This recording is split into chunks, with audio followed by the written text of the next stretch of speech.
আজকে একটা বিশেষ ব্লগ নিয়ে আসছি। এই ব্লগটা হলো মিস্টার আয়ানের, আমার বাবাটার বার্থডে ছিল সেপ্টেম্বরের 6 তারিখ।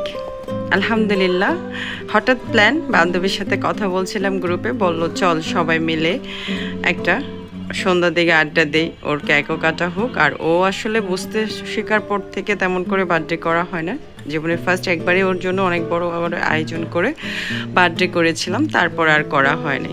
যাই হোক, যেমন করে ভেবেছিলাম তেমন করে হয়েছে। আমি আমার ক্লোজ দুজন আপুকে আর আমরা 3 ফ্রেন্ড মিলে, ওদের বাচ্চারা সবাই মিলে আমরা গেট টুগেদার মতন একটা ছোটোখাটো একটা কেক নিয়ে চলে গেলাম খিলগা তালতলা মার্কেটের এখানে একটা রুপটপে। আর ওইখানে গিয়ে খাওয়া দাওয়া আড্ডা, এই তো ওর বার্থডে হিসেবে যেটা করা উচিত ছিল অতটুকুনি করা।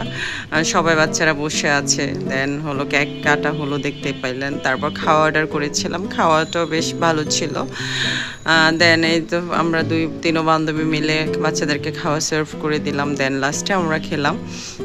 বাচ্চারা খাচ্ছিল, ওদের একটু সময় লাগছিল। আর এই যে বার্থডে বয় বসে আছে, এই যে গ্রুপ পিকচার উঠালাম, দেন কেক কাটা হয়েছে।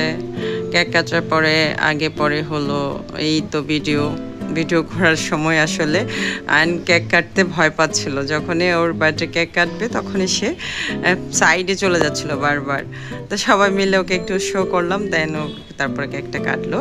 নীলার মেয়ে জিলিক ওকে হেল্প করলো, মাশাল্লাহ মিষ্টি মেয়ে, ও হেল্প করলো আর সুন্দরভাবে কেক কাটা হয়ে গেল। আর সেই তো শরীফ সাইডে দাঁড়িয়ে আছে। বাচ্চারা সবাই অনেক ভদ্র, অনেক কিউট, লক্ষ্মী বাচ্চাগুলোর জন্য সত্যি অনেক ভালো লাগে। মাঝে মধ্যে আমরা এরকমভাবে আড্ডা দিব আর এরকম ছোট ছোট ব্লগ, ফ্যামিলি ব্লগ দেখতে পারবেন। যাই হোক, ওরা অনেক মজা করে খাচ্ছিল আর আমি তো ফাঁকে ভিডিও করলাম ছোট ছোট করে।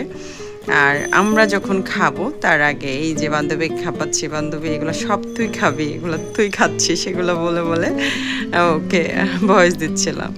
যাই হোক, সব কিছু কমপ্লিট হয়েছে আলহামদুলিল্লাহ, মন মতন করে বার্থডেটা কমপ্লিট করলাম। সবাইকে অনেক ধন্যবাদ, ভালো থাকবেন, আল্লাহ হাফিজ। আয়নের জন্য অনেক বেশি